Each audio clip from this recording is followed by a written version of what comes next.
Ben, Antón Patiño, presentalo pasa o mesmo casi que con Miguel Anxo Prado. É unha figura suficientemente coñecida en todo o ámbito galego, tanto como artista, como pintor artista, e unha pintura que ele sempre defende, é un defensor da pintura vertical, e teño escoitado moitas veces. Participou en exposicións importantes, individuais en París, Nova York, Zurich, Ámsterdam, Hamburgo, Estocolmo.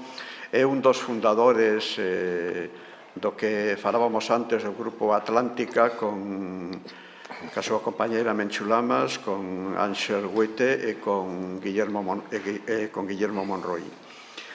Ademais, Antón ten tamén unha experiencia como autor do cómic experimental, que Esquizoide, e tamén escribiu un libro titulado Xeometría líquida. E, ademais, coñecedor da obra por o parentesco familiar que o une con Raimundo Patiño, e que é unha das cuestións que eu traio aquí. E sobre Raimundo vai nos falar co título de Raimundo Patiño, Viaxe ao futuro. Por lo tanto, Antón, benvido, inda que sexa con retraso, e escoitamos atentamente. Pois nada.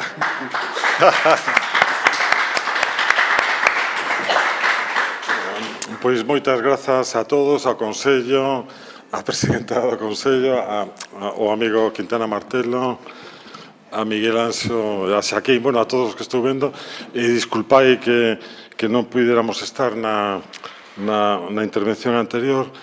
E, que dicir desta maravilla que representa o traballo dos pioneiros do cómic galego, non? Isto, que afortunadamente é un libro, Dúas viaxes, do que falamos tamén non hai moito, porque tuvo moitas presentacións, porque é unha reedición facsimilar a que estás vendo agora, que respeta moi ben, coido eu, o original daquela, que fora unha proposta, a verdad, que moi ambiciosa e moi radical, no sentido de que naceu como dun impulso, non? Un impulso de renovación da cultura galega nun contexto político con moita carga, non? Con moita carga histórica, non? Estamos falando traballos feitos un pouco antes da morte de Franco, editado xa contra o ano da morte do dictador, non? Entón, este traballo penso que reflicte ben esa convulsión sociocultural, e para min algo que lle dá tamén moita legitimidade mesmo dende a lectura que podemos facer hoxe, e que dende o punto de vista estético, artístico, de grafismo, de creación con relación ao que o dibuixo, e considerando a historieta, o cómic, a banda diseñada, como que iramos chamar a esta nova xeira da expresión artística, pois cunha maioría de idade, non? Eu penso que a importancia que pode ter esta canle expresiva nace aí de moitos destes esforzos. Eu aquí a todo isto, sí, supoño que será moi sinxelo. Como a min me corresponde centrarme no traballo en Dúas viaxes na parte de Raimundo, esta imaxe que estamos vendo, podemos dicir que onde comeza todo o mundo, toda a vértixe de Raimundo Patiño nace da inmobilidade, non? 5 anos en cama, pola enfermidade, e a familia ou algúns amigos inventaron esta posibilidade de que saíra ao exterior, á terraza, mesmo á rúa, para estar en contacto con outros amigos e ver, e non estar totalmente illado do mundo, non? Entón, esta é unha clave, eu penso unha clave significativa, non? Esta foto, non? Reimundo contra os anos 40 e parece que en Monforte de Lemos, porque o pai de Reimundo marchara a traballar a Monforte, empregado de banca, e marchou a traballar a Monforte de Lemos, que onde eu nacín. Bueno, Monforte de Lemos sería a miña familia por parte da nai, non? Entón, Reimundo o Patiño, e os Patiños son, e o meu pai é da Coruña, non? Entón, pero estas cousas que hai ás veces dos traballos e o propio feito de que o meu pai casara en Monforte fixo eso, que o pai de Reimundo marchou a traballar. Aquí está este estigma, digamos, dos 5 anos inmobilizado, e aí empeza a aventura dibuxística, non? Aí vemos, a foto non é moi boa, pero podemos apreciar un blog. Eu penso que ese blog de dibuxo sempre estivo acompañando a Reimundo, e logo tamén están, aquí vemos Monforte de Lemos, vemos o castelo, o mosteiro e a torre de homenaxe, a vivenda o edificio onde el vivía tiña unha terraza, e na Rúa do Comercio, e moi perto hoxe onde está o centro do viño da Ribeira Sacra. Estamos falando dunha das rúas máis céntricas de Monforte de Lemos, non? E lá aí empeza a interesarse polo mundo das historietas para pasar, digamos, o tempo, as lecturas de libros, e a historieta aparece con moita forza no seu, como unha necesidade case, non? De lectura de historietas gráficas e tamén do propio dibuixo. Aquí está o pai de Reimundo, a nai, el con gafas, está como con gafas de sol para protexerse, unha foto aínda máis pior, digamos, que as anteriores, pero consérvase moi poucos datos deste episodio de Reimundo doente, non? E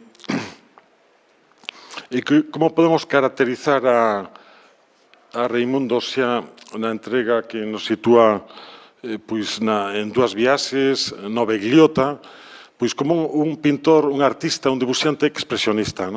Esta foto é unha foto feita por Tino Calabuch no taller de Redor, no taller de estampación serigráfica que Xaquín coñeceu e algúns, supoño que Xaquín Marín é o único que coñeceu o taller de Redor. Aí onde se presentou o home que falaba Begliota, que para algunha xente, por exemplo, para Xosé Díaz e para min mesmo tamén, el fala do Begliota como o noso Guernica, non? A importancia do Begliota é algo como que radica en moitos, na ambición do proxecto, na dimensión na carga social política do Begliota, que é unha metáfora da desfeita do galego, da aniquilación das linguas minorizadas, e a proba da repercusión dese cómic, do Begliota, como cómic mural, porque son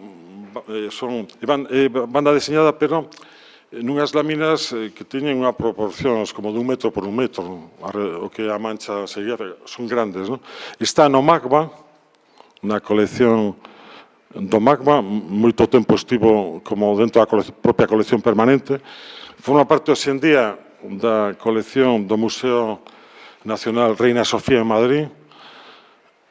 Hai outra colección do Begliota que está no Museo Carlos Maside, que está un pouco aí nesa situación un pouco difícil, non?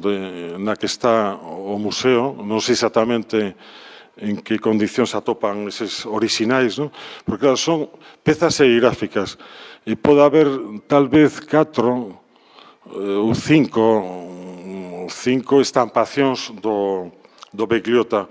A que se conserva no Magma prácticamente completa, penso que só falta unha das pezas, está feita en madeira, porque corresponde a esa primeira exposición onde se presentou na Galería Redor, na Rúa Villalar. Que había a galería, era tamén onde facían a propia estampación, non? A foto anterior aparece a Reimundo a carón desta serigrafía. Isto ten moito que ver tamén cos propios personaxes do Beigliota e unha serigrafía a dúas tintas, non? Aquí vemos a Reimundo unha estampación do Beigliota. E aquí aquí temos os dous protagonistas, non? A Xaquín Marín e a Reimundo nunha foto queimada e nunha estampación, por certo, serigráfica, que seguro que non se conservan, poucos exemplares dun catálogo dunha mostra que se fixo en Vigo, que era o mes Pasear as máquinas e cidades, non? Aí podemos ver o título. Era unha simple folla onde aquí aproveitaron, supoño que en Madrid estaría tamén estampado casi de certo no obradoiro de Redor, e o que fixeron neste folleto de man da exposición foi facelo en distintas tintas, en distintas cores. O sea, aí esta versión, pero hai outras versións, non? Eu conservo dúas ou tres porque xa daquela que eu era moi novo, pero xa me decatei de que isto tiña moita importancia, non? Porque, claro, o normal deste material efémero e que naufrague co paso do tempo, non? Por iso compre guardar estas, de feito, nos arquivos, na memoria documental, nos propios museos, hai un apartado que se chaman efémera, onde se conservan as tarxetas de invitacións, todo isto pasa a ter unha importancia decisiva. Aquí vemos unhas fotos a carón do tótem ese emblemático da iconografía de Xaquín, que o pé como logotipo da ditadura, non? Case, non? E Reimundo, unha sesión fotográfica, non sei exactamente aí quen foi o fotógrafo, non sería extraño que fose o propio Tino Calabuch, logo se cadra Xaquín pode informarnos algo deste asunto, pero aquí estamos frente a unha estética da contracultura, do movimento underground, simplemente vendo isto, xa está, de algún sitio está o mundo do pop tamén, reflite unha época tamén dura, porque eu lín non hai moito unha carta que lle mandaba Xaquín Marín ao meu pai, onde dicindo que a exposición moi ben, pero que non se vendera absolutamente nada de nada, non? O sea, que era... Dice, eso ainda se pode asumir, decía Xaquín nesa carta, pero o que custa traballo é que non saíra nada na prensa, nin nada, non? O sea, que tamén ás veces para valorar estas propostas arriscadas e o que representa a aventura, hai que pensar que están patrocinadas en gran parte pola enerxía, polo entusiasmo dos artistas, non? Aquí temos o Beigliota, esa gran cacería para liquidar ao último falante do Beigliota. Xúntase o Vaticano, todo o imperialismo, e realmente a mensaxe absolutamente radical. Vemos aí tamén ese monstro aí feito como por moitas... Para Manuel Borja, por exemplo, pois non dubidou en ubicalo na colección permanente do Reina. Estivo en moitas exposicións. En Barcelona chegaron a facer postais, o sea, pódese mercar algunha destas pezas en tamaño postal. Aí vemos como é posible que unha proposta radical poida superar as décadas, non?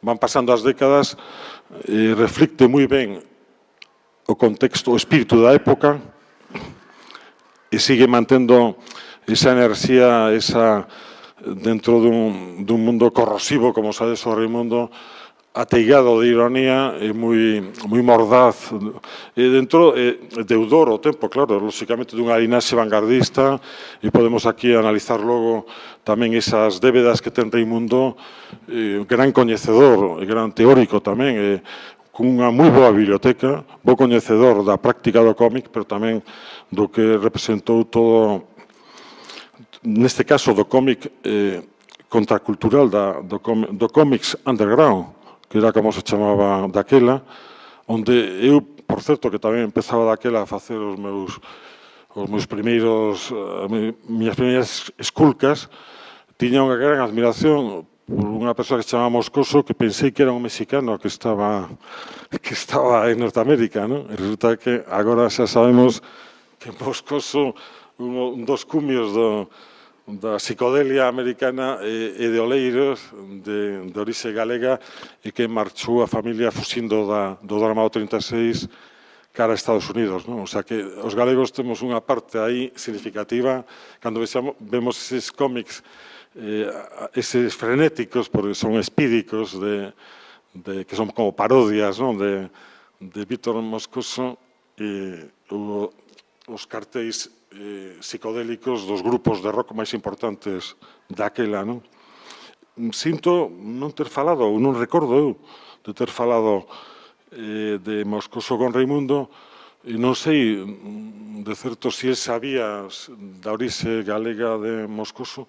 Penso que non, porque eu máis mecho estábamos moi en contacto con Raimundo e prácticamente cada xeira de cadros, novos 5 ou 6 cadros, íamos a súa casa, facíamos un pouco de espello da alteridade no traballo, xa cando nos estamos en Madrid, que ven sendo, bueno, un pouco despois desto, porque este cómic eu compro nunha librería galega, nunha librería en Madrid, pero que tiña libros galegos tamén, que non recordo, perto de Cea Bermúdez, estou tentando agora lembrar aquí nos tamén dúas das viñetas tamén, digamos, máis coñecidas, non?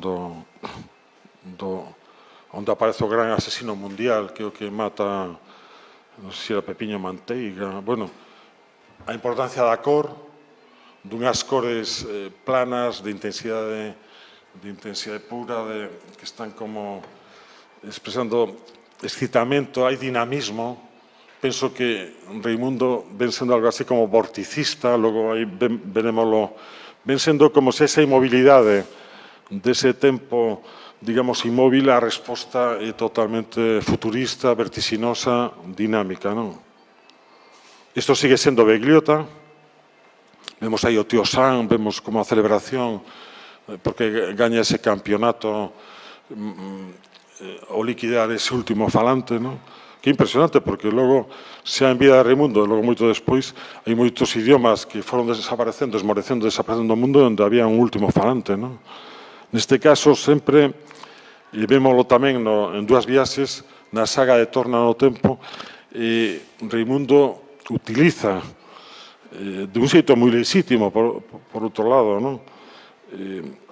A ideoloxía, as súas ideas están moi claras, pero non ten nada que ver coa instrumentalización que hubo bastante monótona noutros casos. Aquí temos alguén que sabe moi ben que hai un aspecto discursivo, pero hai un aspecto de potencia visual, de investigación no propio eido artístico, que ten que estar como proxectando esa mensaxe tamén, se queremos. O sea, que hai dúas cuestións que, por outro lado, é vinculación ao seu país, a súa propia memoria antropolóxica e a situación socioeconómica de Galicia, e militando, ele é un dos fundadores da UPG,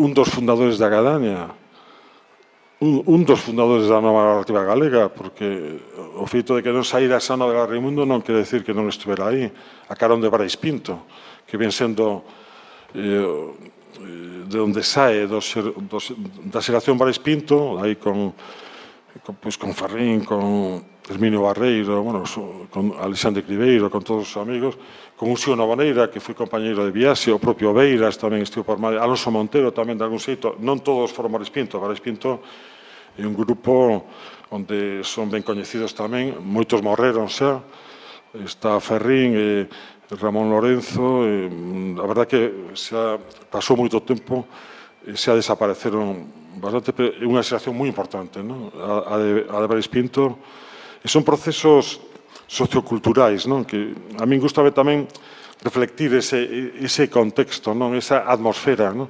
E ás veces o que pasa é que non hai tempo dabondo como para facelo, non? Por exemplo, cando houve en Madrid unha chega, perdón, en Madrid, en Santiago, aquí mesmo, este é o libro que lle facemos a Raimundo, non? Eu fui o comisario da mostra, hai un estudo exhaustivo de toda a parte gráfica, pero tamén de toda a parte, digamos, como pintor, non? As diferentes etapas como pintor, non? Entón, aquí, neste tipo de traballos, sí que dá tempo. Tamén fixe unha chega pequerrecha, como fixera a Lugrís, fixen unha chega a Raimundo nos libriños que están fermosos de A Nosa Terra, non? Que é outro proxecto que foi mágoa que desaparecera, non? O semanario A Nosa Terra, que a importancia que ten como arquivo case histórico das loitas culturais galegas, non? Pois a mí encargaronme un sobre Urbano Lugrís e este sobre Raimundo. Empezo dicindo que Raimundo é un fillo do 36, non? Porque Raimundo nace no 36. É unha data tatuaxe, non? E logo neste pequeno libriño seguro que aparece seguido esa foto en Monforte e vou dun xeito sintético van aparecendo as claves, non? Do que eu entendo que aquí imos rematando co Begliota, vedes a forza expresiva, singular, tanto da composición como das cores e o esforzo, non? Porque todo isto son tintas de serigrafía, hai que estampalos, hai que encaixalo, que se está falando dun investimento, non? Dun patrocinio, dun autopatrocinio, ou ben, neste caso está Alberto Corazón, está outro membro do Partido Comunista, Francisco Escalada. Digo outro membro do Partido Comunista porque realmente Villalar e Redor era máis ben unha célula activa dunha fronte gráfica do PC, agás Raimundo Patiño. Raimundo Patiño non era compañeiro de viaxe, marxista tamén, pero non estaba integrado no Partido Comunista, non?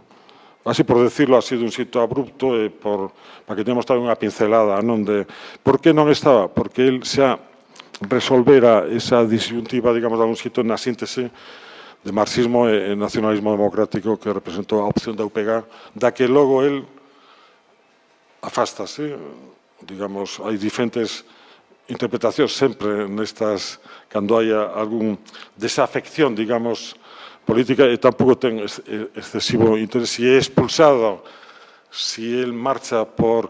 Eu penso que a miña teoría é que el marcha para desenvolver o seu traballo artístico, que de algún xeito xa non tiña sentido, digamos, xa fixeron unha entrega de silencio, que é dicir, unha época que non podía traballar no eido creativo porque tiña que estar militando, non? Entón, esa militancia tal vez non encaixaba co seu temperamento, non? El tiña uns relatos estupendos, non? De todo isto, non? Porque Raimundo era unha persoa dunha sentido de humor increíble, non? E unha capacidade para rir, estoupar en gargalladas, algo... E todas estas cousas humanas, de desencontros e tal, el facía realmente unhas relatos realmente divertidísimos que lle contaba a Josito Pereiro, que lle contaba a Manuel Rivas, que eran a máis veciñas. Porque o grupo Loia, do que formamos parte Lois Pereiro, Manuel Rivas, aí estaba tamén de algún sitio Raimundo. Aí publicaron os primeiros textos de Xoán Casal e aí houve unha relación entre Loia, unha xeración posterior de galegos trasterrados a Madrid, e la atopou nesa nova xeración, Rivas, Lois Pereiro, atopou un novo contacto con Galicia, igual que no seu momento cos compañeiros de xeración que eran Ferrín, Hermino Barreiros, outros, non? E logo, o certo é que a casa de Raimundo no Paso Extremadura era o punto de encontro de todo galego que pasaba por Madrid. Eso pode decirlo todo o mundo. Poderían ser centos de nomes os que damos agora, non? Xavier Baixeras, o propio director da televisión galega, curiosamente un xornalista que daquela estaba moi en contacto con esta xente, non? E aquí vemos pois o motivo de hoxe que un pouco as dúas figuras centrais, non, deste estoupido, desta explosión de creatividade que representou este libro, que cando eu participo en Madrid nunha librería especializada en cómic, con xente nova no público, e con Roberto Masó, que é un dos grandes creadores da banda diseñada máis rupturista, digamos, que pode haber hoxe no Estado español, pois houve un momento que Masó decía: pero eu agora que teño moita curiosidade por saber que máis cousas hai destas, non? Claro. E a verdade que lle dixen a verdade, o que eu penso, non? Que non se preocupe que non vai a topar moito máis. Digamos, desta intensidade, daquela, destes anos, non? Seguro que hai en Cataluña algo, hai algún nome que agora podo pensar, pero, digamos, con dúas viaxes, ou a aportación que eu fago despois, que no ano 78, Esquizoide, que vai nesta liña, porque, claro, eu teño que confesar, e xa o dixe moitas veces, non? Pero que eu cando fago a miña entrega no eido, digamos, do espazo do cómics, por decirlo de algún xeito, o referente que eu tiña era este, non? Este é o impulso, este é o, digamos, a guillada, non? E logo eu fago unha cousa distinta, pero, digamos, que este era o referente ideal, non? Era como o paradigma, non? Para entender, non? Aquí comeza a historia barroca, complexa, chea de entrelazos, que era unha palabra moi de Raimundo, o entrelazo céltico vikingo, non? Esas liñas que van xeando labirintos, non? Vemos como esa concentración tamén no trazo, ese labor case ás veces de monxe irlandés, non? Como nos códices medievais.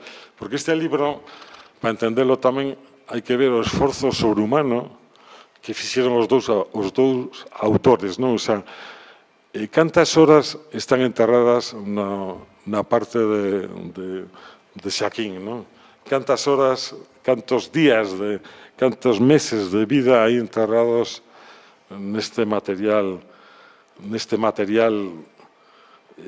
feito polo miúdo, non? Cunha concentración extrema e onde o tempo non existe, non? Temos que pensar aí día ou de noite, unha lámpara e ali ver estes creadores da historia da línea aí desenvolvendo case con un entusiasmo, con unha fervenza. A mí iso que me parece que compre, cando vemos unha obra de arte, entender tamén as motivacións, os procesos, e entender o esforzo, non? O grao de compromiso ético co país, cunha dimensión universal, non? Como dende Galicia facer algo que fose como unha xanela aberta ao mundo, non? Competindo cos mellores modelos que poderan existir no mundo, coñecendo o que se facía en Estados Unidos, coñecendo o que se facía en Francia, non? E, o máis grave, mercando eses libros importados, carísimos, nas librerías, nas poucas librerías que había en Madrid. Entón, o sea, gastándose cada a metade do soldo dun mes ou a cuarta parte en mercar porque esa é a realidade, non? Entón, claro, estes engadidos que estou facendo de tipo materialista, podemos decir, permiten valorar a magnitude do esforzo, non? Que eu penso que, xa sin entrar en máis consideracións, porque son dúas obras para mí dunha calidade extraordinaria, pero o esforzo é un esforzo titánico, non? Aquí aparecen tamén a emigración, que, lóxicamente, a hora de falar de Galicia, está aí como un referente. Está a anguria, como dicía Raimundo, o desacougo, a angustia, non? A anguria, dicía él, non? Construir un idioma comunitario, nese sentido, cómic, aparecía como unha posibilidade, o grabado, a estampa popular. Raimundo foi tamén fundador da estampa popular galega, non? E mesmo quixo que, por exemplo, a xeración nosa da Atlántica que fixera grabado, que non foi unha teima que tiña, tedes que facer grabado, que non o conseguiu en certo xeito, non? El seguía tamén a linaxe de Luis Seoane, claro, que é o gran referente. E para mí Raimundo garda moito paralelismos ca figura poliédrica Luis Seoane, non? Unha persoa hiperactiva, e que, ademais, hai que ter en conta outro dato tamén importante, non? A data derradeira, non? Esa data definitiva, non? Son 4 números, outros 4 e un guión polo medio, non? Pois Reimundo morre con 49 anos e Luis Seoane morre con 69 anos, que custa un pouco de traballo acreditar, non? Tal cantidad de, digamos, de esculcas, de exploracións, de traballo material en tan pouco tempo de vida, non? Parece como, no caso de Seoane, por exemplo, parece como que unha obra, unha vida en plenitude, digamos, pero temos que ter en conta tamén eses datos, non? A conexión que el busca os labregos, aí sachando a migración que pasou neste pobo abandonado que chega, que está todo estragado, hai casas, ruínas, pero non hai ninguén, que pasou con esta xente, non? Entón, aquí onde aparece esta saga, esta aventura interestelar, en realidade, que empeza cunha figura da emigración, pero logo hai uns fenómenos increíbles que hai que seguir hasta chegar a unha dinámica de ciencia ficción a través da nave de Valar, Saudade e Esperanza, non? Que son as 3 naves, arquivos, viaxes no tempo, no espazo, trasacordos, bueno, un mundo enguedellado realmente complexo o de Reimundo. É unha personalidade moi directa, moi expansiva, moi extrovertida, pero moi complexa no sentido de con moi boa biblioteca, moi bo lector, moi bo coñecedor do pensamento da época, igual que seguía o cómic a través de, que se podía falar con el de Moebius, de Druillet, de Corben, do que quixeras, non? Porque tiña ali as revistas, tiña todo, claro. Pero tamén sabía todo de Lovecraft, e sabía todo, tiña ornamentado o libro de Tremont, do surrealismo, por suposto. Entón, estamos falando de alguén que ten esa aposta radical e vai resolvendo as súas preguntas, non? Unha delas é o meu pai o que lle dá a resposta, non? Que a él e a eles, porque os meus pais non podían casar, vamos, tiñan atrancos para casar en Galicia, casaron na Argentina. E o meu pai, a volta, os meus pais, vamos, trouxeron todos os libros prohibidos o Sempre, Pensamento de Sementeira, os álbums A Tira en Galicia, os álbums gollescos do Castelao máis arrepiante, coa testemunha da Guerra Civil, non? Entón, ese Sempre en Galicia, paseado de man en man, de Novoneira a Ferrín, de Ferrín a Ramón Lourenzo, de Ramón Lourenzo a Hermino Barreiro, a Alexandre Cribeiro, era o mesmo libro. Era libros que as cruces de pedra na Galicia, non? Como non pensar, por exemplo, no tempo que pasou Reimundo vendo as cruces de pedra na Galicia, por exemplo, as esculturas prehistóricas que o Castelao etnógrafo fixo, antropólogo, fixo a modo tamén, como se fose casi un registro fotográfico, nese bitono amarelo negro, non? Esa maravilla, non? Imaginamos ese libro, non? Que é unha xoia espectacular na primeira edición, do que eu teño, por certo, do que nós temos, por exemplo, unha edición Príncipe asinado por Castelao, non? Pois ele aí quedou marcado pola descoberta da represión en Galicia, do que logo o meu pai edita o libro Memoria de Ferro, a través precisamente da nosa terra, e eles descubren aí en Galicia que de algún xeito estaba non só que mataran a todos os intelectuais galegos nun xenocidio selectivo brutal, senón que non quedou memoria porque o medo e os farrapos do medo que dicía o meu pai pois fan unha construción dunha ditadura de cartón pedra que durou e, bueno, e aquí vemos ese berro, non? Porque todo Reimundo Patiño pode estar sintetizado nesta viñeta, non? Igual que hai o berro de Munch, o berro do Guernica, teníamos que falar nesa dimensión desa dimensión expansiva dun berro, porque todo en Reimundo era excesivo. Cando ría a cachón, o sea, eso que se di en castelán a mandíbula batiente, non? Como o que debe ser a risa, unha risa galáctica, o riso del, non? Era as gargalladas, era impresionante. Pero aquí, cando quere reflectir reflectir dun xeito moi radical e moi exagerado, se queredes, esa dimensión de dor colectivo, el recurre ao berro, e prácticamente este relato que é moi variado nos recursos expresivos, no xeito en que esnaquiza as viñetas, ou construir a sintaxe convulsa, máis perto do mundo das vanguardas históricas, cubismo, futurismo, a estrategia da a simultaneidade desa máis perto deso que de outras fontes, porque aquí o que vemos é como hai un trasvasamento do mundo das vanguardas que marcaron a inflexión do século XX, do principio do século XX, e as vanguardas determinantes, que de algún xeito xeraron paradigmas e ainda hoxe en día siguen sendo experiencias límite de algún xeito. Aquí Reimundo o que fai é unha esculca na sintaxe do cómic, metendo todo, por iso precisa tanta palabra, metendo todo o material que ele consideraba que tiña que meter aí, e por iso non hai recanto baleiro. A premisa é horror vacui, que é outra das características, porque se agora puxéramos a carón daqui un esquema que as premisas alrededor do atlantismo de Reimundo ou alrededor da arte galega, que unhas premisas, por certo, que veñen están máis ou menos en risco, Luisane e o que estrutura, logo Reimundo sigue con isto no libro prohibido polo Banco de Bilbao, autocensurado e autosecuestrado, e logo seguimos nós. Sigo eu tamén dun xeito moi convencido, esa mirada atlántica.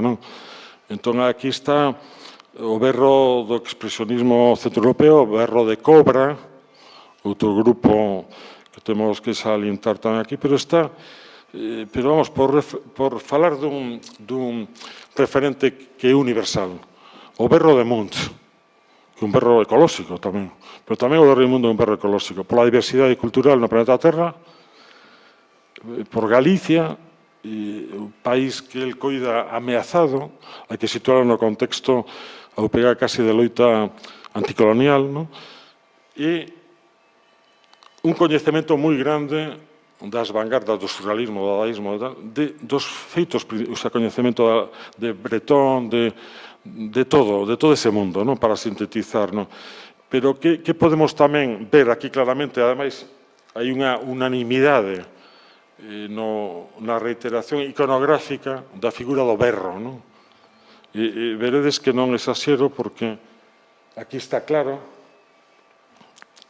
é un espazo expresionista case como Caligari, casi teríamos que falar deses ángulos propios do cubismo, pero tamén do cine expresionista alemán, tan determinante esa configuración no Guernica de Picasso. Non se podería entender o Guernica de Picasso tamén se non pensáramos nese contexto de loita de luces e sombras.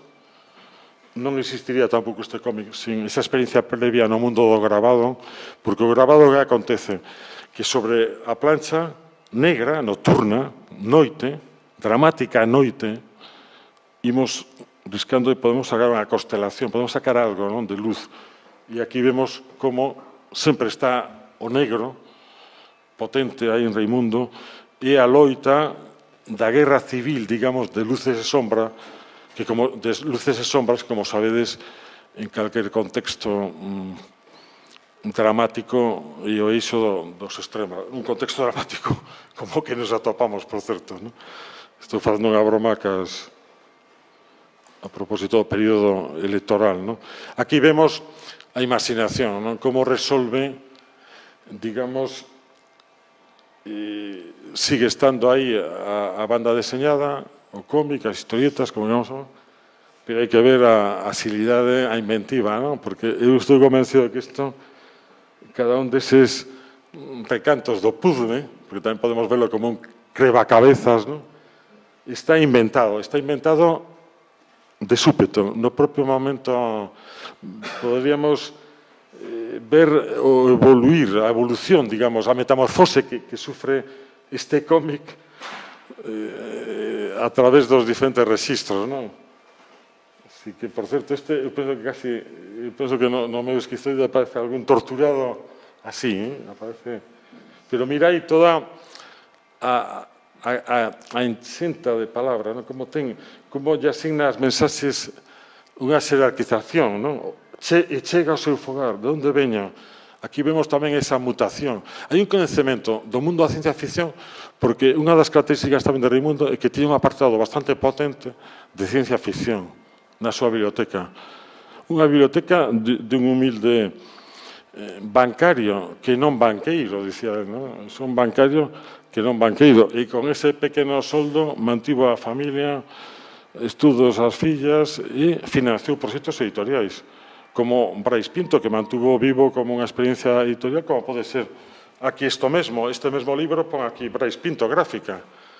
En cambio, xa pasaran moitos anos de que marcharan os amigos de Brais Pinto. O sea, que aí hai unha teima por manter contra o tempo, mantendo vivo eses momentos de intensidade que sempre estaban vinculados tamén a momentos de felicidade cos amigos, non? De risos compartidos, non? E de vontade política de transformación. Pero claro, estamos falando de algo moi serio, non?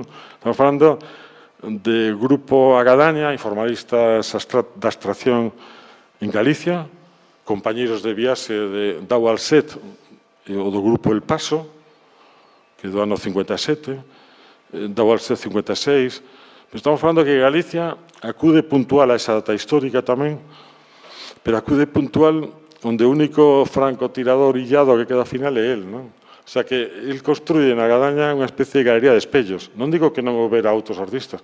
Había mesmo María Cremaes, Gallego, pero que logo a vida é moi complexa, non? E a propias vicisitudes de Reimundo tamén. El foi o que mantivo a teima da pintura de que ao final, pero eso sería motivo de outra chega, non? Eu aquí salientaría esa capacidade psicodélica, que isto parece fruto dunha especie de trip, e mira aí o negro que vos digo, esa crucifixión, non? Onde aparece o característico ollal, que esta especie de forma de cachemir, que como a alma xeratriz que está presente sempre en Reimundo e que ven sendo como unha representación persoal, como se tivénamos que facer unha condensación iconográfica alrededor un pouco do que a Gestalt chamaba boa forma, sería esa figura, esa sería onde él se identifica case dun xeito religioso, non? Ferrín decía que ese eollal corresponde a unha zoa na Fiaiteira, unha zona onde él fixera un pacto de sangue con Xoán Casal e con Avilés de Taramancos. Nunha das súas camaradases, porque claro, ele tivo unha relación de amizade moi profunda con Xoán Casal, pero logo con Ferrín ten unha amizade fraterna, pero que logo con Uxío Novoneira e que nin Reimundo sería o que, nin Uxío o que foi, refirma sin esa aliase, non? Que no caso de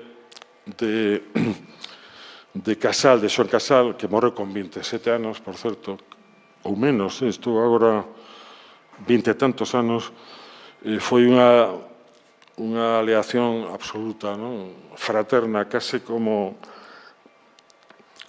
se fose a mesma persoa, non? Porque eles tiñan, había un teórico, Karl Jaspers, un compañeiro, digamos, de Heidegger, pedeste antifascista, digamos, non? E Karl Jaspers tiña unhas teorías en torno á relación de interacción humana, de intercomunicación, onde pedía eso, pedía un grau extremo de alteridade, produciría esa especie de relación casi amorosa, non? Aquí o que vemos con relación á loita do negro e o branco e como a páxina dali vemos o protagonismo que ten e a representación tamén dos labregos, do mundo campesiño, sempre a muller, que por outro lado hai fotos de Reimundo ca súa avoa, é así. E a muller de negro, esa muller, esa era a avoa de Reimundo, non? E vemos a represión xa como unha icona e un logo tamén de... Pero aquí vemos o branco, non? Vemos como un contrapunto tamén de... Sigue, esta porta xa é semellante a un cadro que el dedicou a Lovecraft, ten elementos tamén así como, pois eso, con connotacións que poderíamos decir en clave psicoanalítica, esta peza aquí en concreto, sigue cargando moito, as viñetas van aparecendo estes personaxes e vai aparecendo ese berro, escoitade galegos, esa necesidade de lanzar unha turuxo, non? O sea que o berro sería como, e logo eses seres torturados, loitando contra, e hai un momento, bueno, aquí vemos ese carácter universal, non? De comparativas aí as povos esmagados do planeta Terra, non? Aí cando Galicia se convirte nunha especie de piscinas e nightclubs, hai unha visión terrorífica, unha distopía, non? Claro, Reimundo está chegando todo o tempo con metáforas e facendo unha visión tan extrema de Galicia que este libro, Dúas Viaxes, conseguiu algo bastante curioso, non? Que había unha páxina literaria moi importante que asinaba Carlos Casares, que foi presidente aquí tamén da institución, que eu recordo, porque además eu estuvera tamén no relatorio de artes visuais daquela, non? E Carlos Casares, na influente columna que ten na Voz de Galicia un domingo, dedicou unha columna moi ferinte a este libro, non? O sea, que é curioso, non? Porque os que tratachedes a Carlos Casares, sabes que era unha persoa moi tranquila, moi sosegada, pero que sucedeu aquí con este cómic? E sobre todo incomodoulle moito a parte esta de Reimundo. A Xaquín ainda salvaba, decía, non, o relato está ben estruturado, o guión é bo, é verosímil, pero cando chegaba Reimundo toca, hostia, metíalle moi forte, moi forte. Pero por unha razón que, claro, agora teño que intentar manifestar, non? Que no fondo eran dúas visións de Galicia que, por outro lado, casi como un estereotipo, un certo tópico. Eu non teño tampouco moitas non gosto moito dos tópicos, non? Pero, bueno, para poder explicarvos aquela columna que se pode atopar, eu penso que en algún dos libros, non sei se aquí mesmo, porque eu en Dúas Viaxes, isto é unha reedición feita en Fosfatina e Elvira en Vigo, está vivo o libro, digamos, e a mí pedironme unha notiña e non sei se aí aluden algo a isto, porque simbólicamente importante pola importancia dos protagonistas, non? Voz de Galicia, Casares, e que aparece aí reflectido o conflito que daquela estaba moi vivo entre o sector chamado piñeirista, digamos, e a UPG, non? Eran como dúas visións de Galicia onde as novas xeracións, digamos, están bastante divididos, non? Aí nese sentido. E o que fai tamén que vende anos antes, claro. Pero cando aparece este libro, ainda estaba de algún xeito latente, latexeaba ainda ese conflicto, esas diferentes interpretacións, non? Entón, Casares dicía que o texto do Reimundo e o guión e o propio relato era máis que política, decía, demagóxico, non? Entón, ele matizaba entre demagoxia e a política, non? E recurría a unha frase tamén de que non me acordo se era, que a repetía moito Casares, que só a verdade é revolucionaria, non? Unha frase tamén que ten moita teima, moita carencia, Ferrín, non? Só a verdade é revolucionaria. Nese sentido, unha exageración, parecía que era unha distorsión do... Pero claro, Reimundo, eu penso que aquí o que fai é unha distorsión, unha distopía, fai unha visión, por eso decía, visión do futuro, porque Reimundo está falando de moitos anos máis do que estamos agora, está falando nunha dimensión futura dun país que desaparece e que queda un arquivo, quedan arquivos, quedan todo o que vai comentando aquí nesta historia realmente complexa. Ten razón Casares no sentido de que se buscamos claridade e que a mensaxe chegue, non estamos falando, aquí non estamos falando de línea clara realmente, no caso de Reimundo, pero aí a distancia era de tipo, de dúas opcións políticas que estaban claras. Entón, aí nesa crítica non só facía unha crítica ao libro, senón que manifestaba unha resposta ao posicionamento que ele consideraba aí excesivamente presente no mundo de Raimundo, no cómic de Raimundo. Raimundo, por outro lado, decía que exageraban para facer unha crítica, non por pesimismo, sino para que a xente reaccionara, digamos, non? Exageraban a situación, imaginaban que de seguir así ese declive, ese desmorecer, chegaríamos a unha desfeita, e eles, digamos, que unha posición intelectual tamén que adoita ser normal, pois digo, ou é a propia posición, o propio posicionamento de Jean Baudrillard, sempre nas súas distopías con relación á sociedade occidental, non? Vemos de novo berro, violencia tamén, dinamismo, esa especie de vorticismo que está presente nos cómics que el lía, porque el tiña pues, o que había daquela, pero tamén empezaba tamén todo o mundo do paroxismo da mobilidade, digamos, non? Mira aí de novo tamén a importancia esa do branco e do negro, a densidade textual.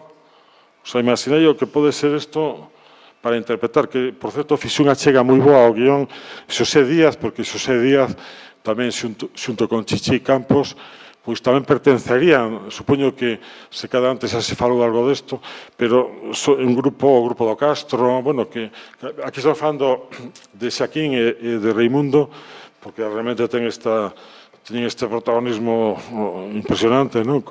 Pero estamos falando dun movimento que, igual que agora falase do novo cinema galego, pois tamén había daquela un interés, xurdiu un interés sorprendente moi esperanzado na posibilidade de comunicación popular que establecía esta canle, esa é a teoría de Raimundo, e así aparecen as revistas de comunicación século XXI moi importantes, donde aparece McLuhan e outros, do seu amigo Alberto Corazón en Madrid.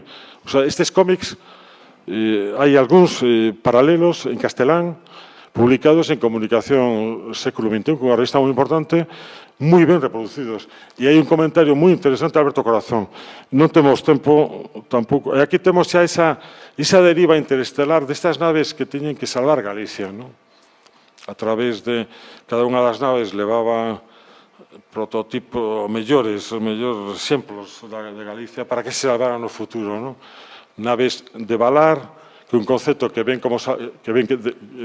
gustaba moito, pero que procede de Otero Pedrallo, no? De Valar, que era para él, de Valar era a metamorfose, as etapas, o cambio, evoluir dentro dese mundo inquieto, no? Porque Raimundo, sobre todo, é unha personalidade extraordinariamente inquieta, no? Aquí temos de novo ese ingrediente vorticista do que vos digo, Flash Gordon, pode estar aí todo o mundo, e está o branco e o negro nesa loita. Ás veces hai unha paréntese branca como para definir que estamos noutro eido narrativo, estamos noutra etapa, noutro capítulo, e tamén é un sosego, tamén, a verdade, é un sosego para o lector que está aí, pero mirai a calidade do dibuixo, non?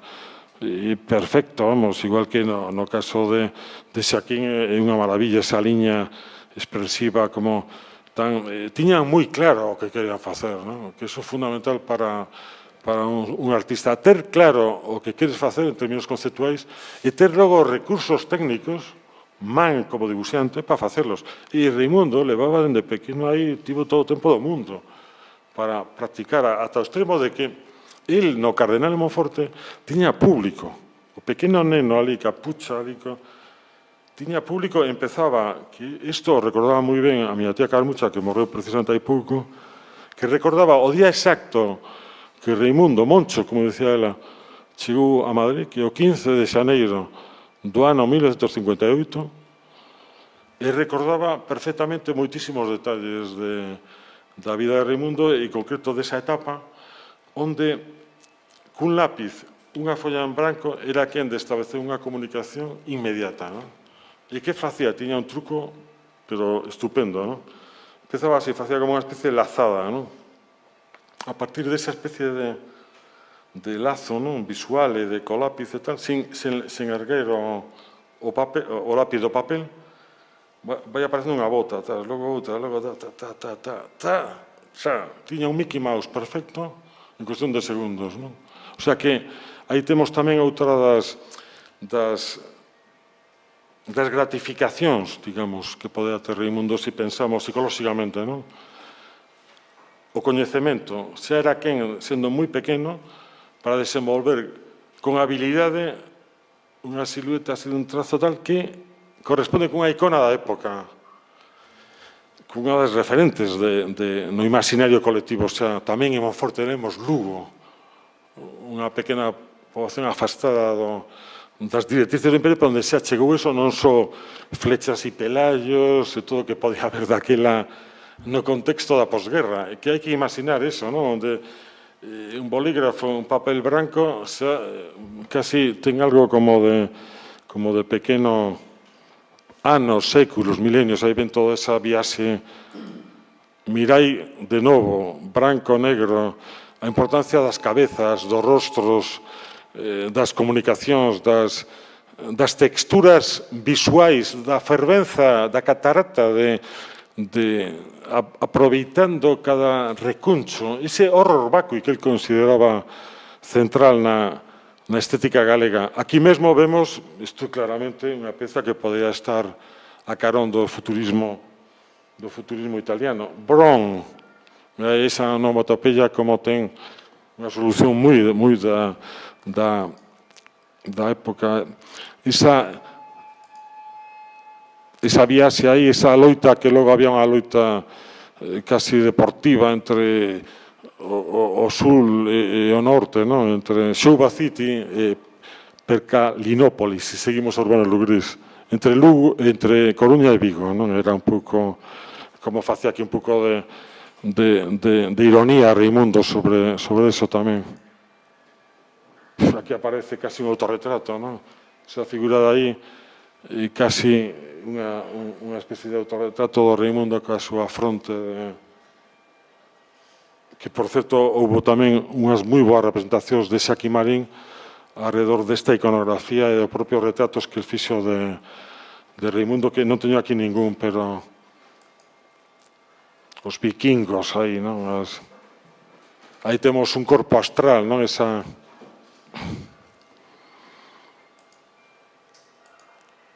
Outro novo paréntese, outra nova etapa, un descanso a coubo. Aquí sigue historias da saudade, da nave Saudade. O sea, vemos que el ten, como calquer outro autor, un repertorio que controla, el bota a man, lóxicamente, dese repertorio, onde aparecía moito o mundo da máquina, a propia mostra esa que se fai en Vigo, tamén paxaros, que son paxaros tamén un pouco así tecnolóxicos, e aquí vemos como ese mundo interesa moito, non? Esas cidades tamén labirínticas, futuristas, non? E o que vos decía, porque non sei como andamos de tempo, non sei, porque eu perdo ás veces como tamén, non sei se hai pechamos cun pequeno debate, non? Non, sí, non? Pois ti mandas, Manolo, non te reloj, pois estamos vos. Pois é que eu non teño. E temos tempo aínda ou... Como? Ainda hai algo de tempo ou xa... Uns minutos, vale. Sí, pois, xa estamos pechando tamén.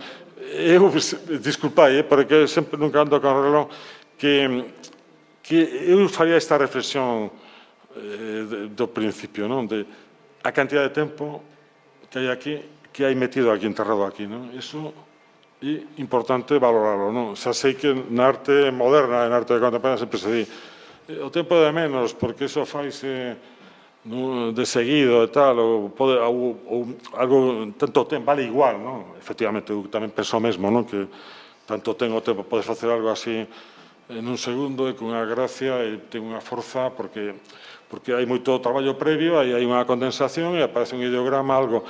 Pero aquí hai moitísimo talento, e moita artesanía, digamos, non? Que eu penso que no eido da literatura e tamén na banda deseñada, o que agora ás veces chamase novela gráfica, eu penso que hai moitísimo...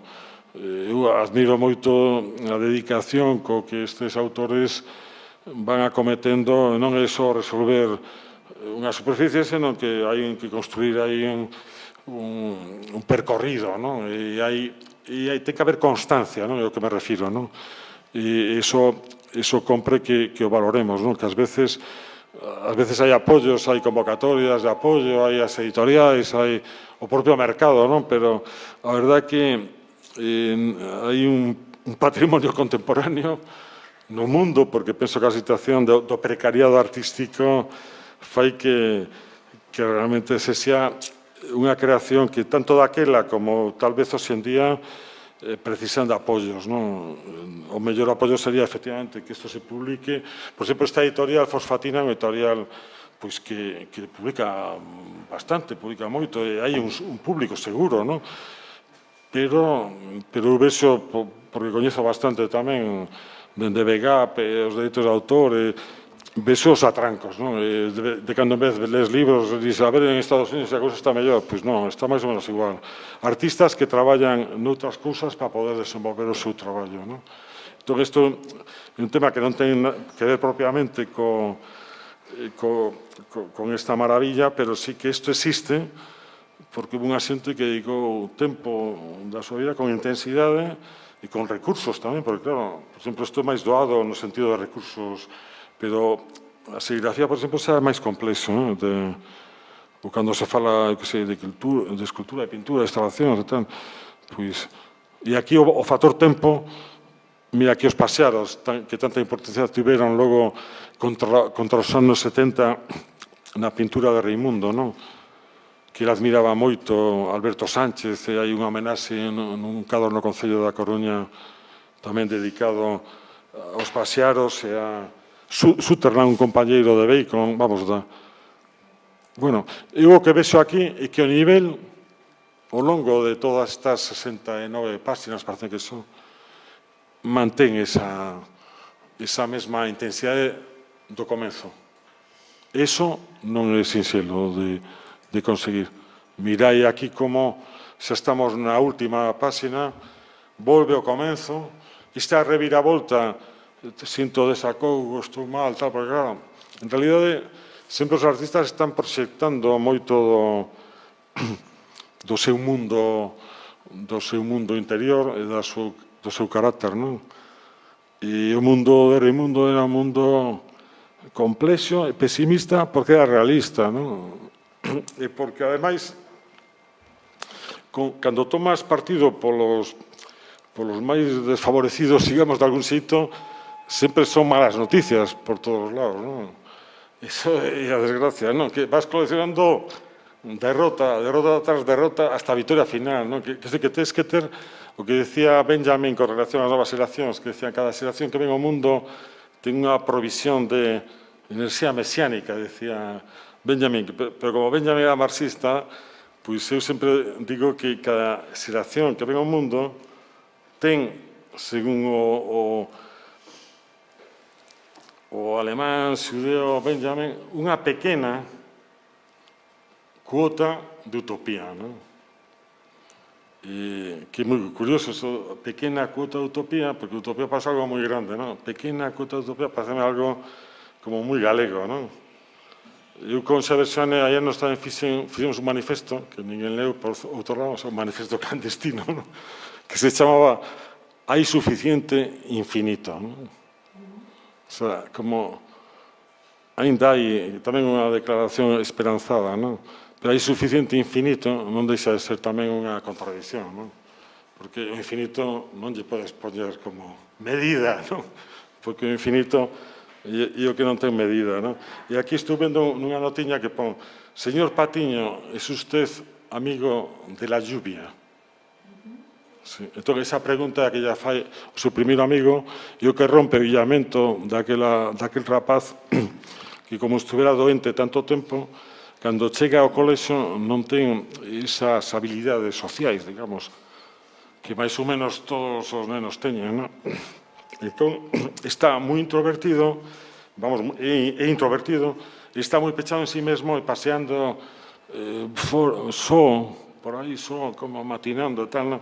Entón, hai un momento que aparece unha frase que é esta: Señor Patiño, es usted amigo de la lluvia, porque, claro, estaba mollado como un pito empapado por ali, el só paseando na Coruña, no inverno, nas clases e tal, na Escola de Comercio, e aí Xoán Casal é o que lle lanza esa pregunta, non? Entón, a resposta é unha amizade moi intensa, e Xoán Casal era de boa familia, o que quere decir libros na casa, e non só eso, sino moi bons libros. Música, moi boa música. Entón, aí hai unha porta que se abre que é esa, non? Cara ao mundo da literatura, Kafka, tal, toda clásicos, pero tamén se empezaba a aparecer aí modernidade. Entón, aí vai aparecendo toda esa relación de alteridade que logo vai establecendo con moitos outros amigos. Son moitísimos. Os amigos cos que estableceu unha relación de tipo fraterno, non? Indudablemente aquí, con Xaquín Marín está a proba, non?